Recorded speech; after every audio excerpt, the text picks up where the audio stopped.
Olá! Dirigir é basicamente uma sequência de escolhas, né? E cada uma delas, por menor que pareça, tem uma consequência no mundo real.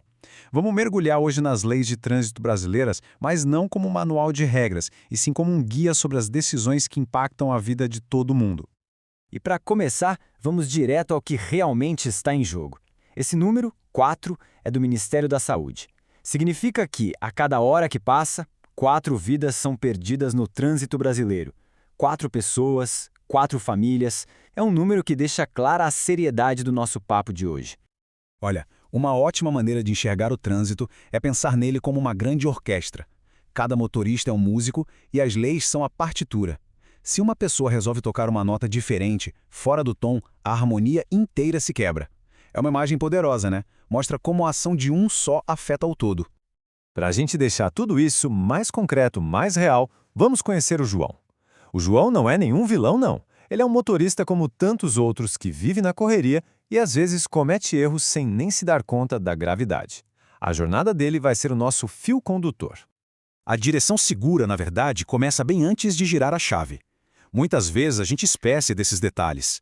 A CNH está válida, pneus calibrados, inclusive o step e, principalmente, a nossa própria condição para dirigir. Cansaço, estresse, algum remédio, tudo isso impacta diretamente os nossos reflexos. Então, vamos para a rua com o João. É agora que a teoria encontra a prática. E aquelas pequenas escolhas do dia a dia começam a mostrar as suas consequências. Vamos ver alguns dos erros mais comuns que ele comete. E aqui vem a primeira tentação, uma cena super comum. O celular vibra. É uma mensagem do chefe. O pensamento é quase automático. Nossa, deve ser importante. Preciso ver. É um impulso, mas um dos mais perigosos que existem ao volante.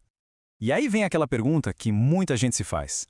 Poxa, mas é só uma olhadinha de 2 segundos? O que tem de mal? Parece uma coisa tão pequena, tão inofensiva. Só que a física do trânsito, ela não perdoa nem essa fração de segundo. E aqui está a resposta brutal para essa pergunta. A 60 km por hora, esses 2 segundos significam dirigir por 33 metros completamente às cegas. É como atravessar um campo de futebol de olhos fechados.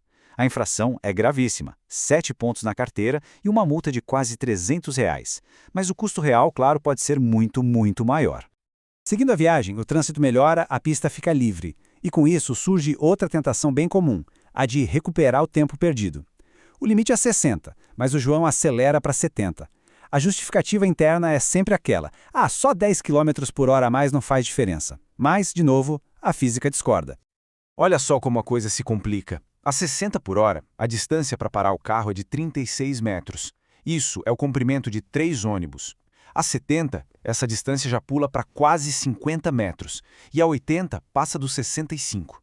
Um pequeno aumento na velocidade tem um efeito gigantesco na capacidade de frear a tempo de evitar um acidente. E o sistema de punições reflete exatamente essa escalada de risco. Quem está com pressa e excede em até 20% comete uma infração média.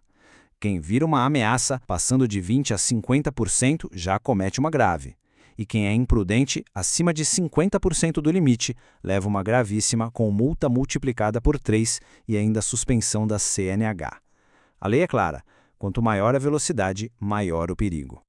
A jornada do João continua. Ele precisa virar à direita, olha no retrovisor, vê um espaço seguro e muda de faixa. A manobra parece perfeita, mas faltou um detalhe fundamental, que é a base de toda a comunicação no trânsito.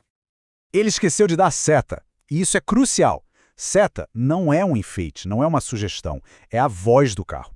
Não sinalizar uma manobra é como tentar conversar numa sala cheia sem falar nada. É uma infração grave, com 5 pontos e multa, porque surpresas no trânsito quase sempre acabam mal. Bom, depois de acompanhar os erros do João, chegou a hora de entender o sistema por trás das regras. Por que as consequências são essas? Existem diferentes tipos de resposta do Estado quando uma regra é quebrada? Primeiro, a gente tem a penalidade. Pensa nela como a consequência final, que vem depois que a infração foi confirmada. Pode ir de uma simples advertência até a cassação da carteira. É a punição oficial pelo erro. Depois vem a medida administrativa. Essa é a ação imediata, na hora, que o agente de trânsito toma no local. O objetivo principal é parar o risco. Reter o carro, recolher um documento, a penalidade vem depois, mas a medida administrativa corta o perigo pela raiz. Aí nós temos a pontuação na carteira. Cada infração vai somando pontos no histórico do motorista. É um registro que mostra o comportamento.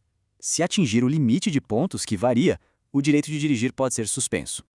E por fim, o nível mais sério, o crime de trânsito.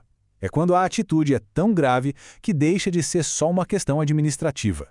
Dirigir alcoolizado ou fugir de um acidente, por exemplo, não gera só multa e pontos. Gera processo criminal, com chance de prisão e ficha suja.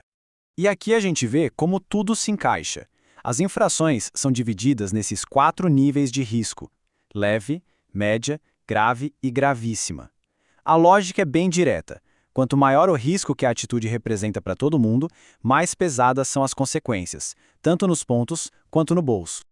E isso nos traz a parte mais importante de tudo isso. Não adianta só conhecer as regras, o que importa é fazer a escolha consciente. É sobre uma mudança de mentalidade, sabe? Deixar de ser um piloto impaciente e se tornar um condutor responsável. Olha só que interessante essa comparação. Para o motorista impaciente, o sinal amarelo significa acelera. Para o consciente, significa prepare-se para parar. Um acha que não precisa de cinto em trecho curto, o outro usa sempre. Um só se preocupa com o radar, o outro entende que o limite de velocidade existe por segurança. A situação é a mesma, a escolha é que muda tudo. No fim do dia, tudo se resume a cultivar estes 6 pilares. Empatia, para se colocar no lugar do outro. Responsabilidade pelas próprias ações. Atenção total no que se está fazendo. Consciência de que toda escolha importa. Paciência, porque pressa e segurança não combinam. E, claro, respeito pelas regras e por todos que dividem a rua com a gente. E é muito importante lembrar disto. Ser um bom motorista não é ser perfeito. Ninguém é. É ter a humildade de aprender com os erros, o compromisso de seguir as regras e, acima de tudo, a sabedoria de colocar a vida humana como a maior prioridade, sempre acima de qualquer pressa. Para a gente terminar, fica esta reflexão. No trânsito, não existem pequenos erros. O que existem são escolhas.